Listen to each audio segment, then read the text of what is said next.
Hello everyone, नमस्कार सभी को। आप सभी का फिर से स्वागत है अपने प्यारे यूट्यूब चैनल पे। हम लोग देखिए मॉडल सेट कर रहे हैं और ये 14 मॉडल सेट है।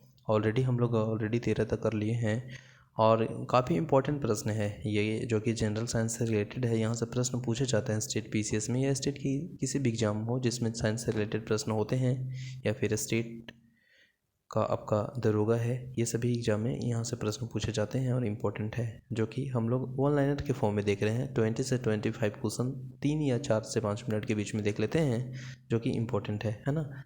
तो चलिए हम लोग स्टार्ट करते हैं। RH फैक्टर का संबंध है, रिलेटेड है, तो किससे है? तो देखिए RH फैक्टर है ना, वह जो रिलेटेड है आपका रक्त से है ना, रक्त से ब्लड से रिलेटेड है। नेक्स्ट है पेनिसिलिन। क्या है? तो पेनिसिलिन है ना एक एंटीबायोटिक है जिसका खोज कौन किया है? अलेक्जेंडर फ्लेमिंग, है ना। तो पेनिसिलिन क्या है? तो ये एंटीबायोटिक है, याद रखेंगे। नेक्स्ट है मनुष्य के हृदय में कितने प्रकोष्ठ होते हैं? ये प्रश्न पूछा गया है कि मनुष्य के हृदय में कितने प्रकोष्ठ या चेंबर होते हैं? तो वह 4 होते हैं। कितने होते हैं? 4 होते हैं। किसमें? मनुष्य के हृदय में। नेक्स्ट है अंडा में कौन सा विटामिन नहीं पाया जाता है? तो अब देखिएगा ना, अंडा में तो वह जो विटामिन सी है ना, वह नहीं होता है अंडा में, है ना। नेक्स्ट प्रश्न है प्रोटीन का पाचन किस एंजाइम द्वारा होता है? तो प्रोटीन का जो पाचन है ना, वह आपका पेप्सिन एंजाइम के द्वारा होता है, पेप्सिन एंजाइम के द्वारा। तो प्रोटीन का पाचन पेप्सिन एंजाइम के द्वारा होता है। किसके द्वारा? पेप्सिन एंजाइम के द्वारा। नेक्स्ट है बाइटस रोग शरीर के किस अंग को प्रभावित करता है? तो बाइटस रोग जो है ना, वो शरीर के जो आपका व्रीहक रंग है, व्रीहक है, उसी अंग को, उसी बॉडी को प्रभावित करता है, इफेक्ट करता है। नेक्स्ट है अंडे के किस भाग को प्रोटीन अधिक पाया जाता है? तो अंडे के किस भाग में जो प्रोटीन है ना, वह अधिक पाया जाता है? तो वह उजले वाले भाग में है ना, अंडे में वह प्रोटीन अधिक पाया जाता है, उजले वाला भाग में। अधिक मात्रा में अगर हम देखेंगे अंडा में, तो उजले वाला भाग में प्रोटीन पाया जाता है मैक्सिमम। नेक्स्ट है लोहे के किस रूप में कार्बन की मात्रा न्यूनतम होती है? तो लोहे के किस रूप में जो कार्बन की मात्रा न्यूनतम होती है, वह पीटवा लोहा में होती है ना। तो लोहा के भी आती है, मतलब रूप है पीटवा लोहा।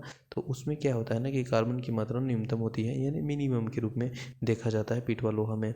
नेक्स्ट है जीव विज्ञान का जनक किसे कहा जाता है? तो जीव विज्ञान के जनक अगर हम फादर की बात करेंगे जीव विज्ञान का, तो वह अरस्तु साहब है।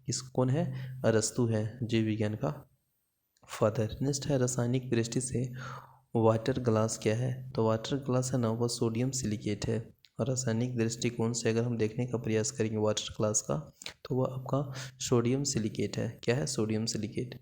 दर्द दूर करने वाली दवाएं क्या कहलाती है? तो दर्द को दूर करने वाली जो दवाएं हैं, मेडिसिन है, वह कहलाती है इनाल, है ना। इनाल जैसिक। क्या कहलाती है? इनाल जैसिक। इनाल जैसिक क्या है? ये दर्द को दूर करने वाली दवा है। नेक्स्ट है प्रोटीन किससे बने होते हैं? तो वह एमिनो अम्ल से बने होते हैं। तो प्रोटीन जो है ना, वो आपका बिल्कुल एमिनो अम्ल से बने होते हैं, तो ये याद रखेंगे। नेक्स्ट है दूध में कौन सा शर्करा पाई जाती है? तो ये दूध में जो शर्करा पाया जाता है वह लैक्टोस। क्या है? लैक्टोस। एंटीबायोटिक नष्ट करते हैं, तो एंटीबायोटिक जो नष्ट करते हैं वह करते हैं बैक्टीरिया। क्या चीज़? बैक्टीरिया। नेक्स्ट है लोहे का अंश सबसे अधिक पाया जाता है? तो लोहे के अंश जो सबसे अधिक पाया जाता है ना, वह हरी सब्जी में। नेक्स्ट है रानीखेत बीमारी संबंधित है? तो वह मुर्गियों से। किससे संबंधित है? रानीखेत संबंधित जो है आपका, वह मुर्गियों से संबंधित है। नेक्स्ट है अल्जाइमर रोग में मानव शरीर का कौन सा अंग प्रभावित होता है? तो वह मस्तिष्क।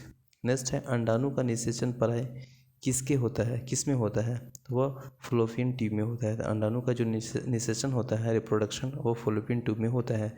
नेक्स्ट है पौधे में जैव पदार्थों का वहन किसके माध्यम से होता है? तो वह वॉल्यूम के माध्यम से होता है। नेक्स्ट है इत्र के तीखी गंध अथवा सुगंध की पहचान मस्तिष्क के किस भाग द्वारा होती है?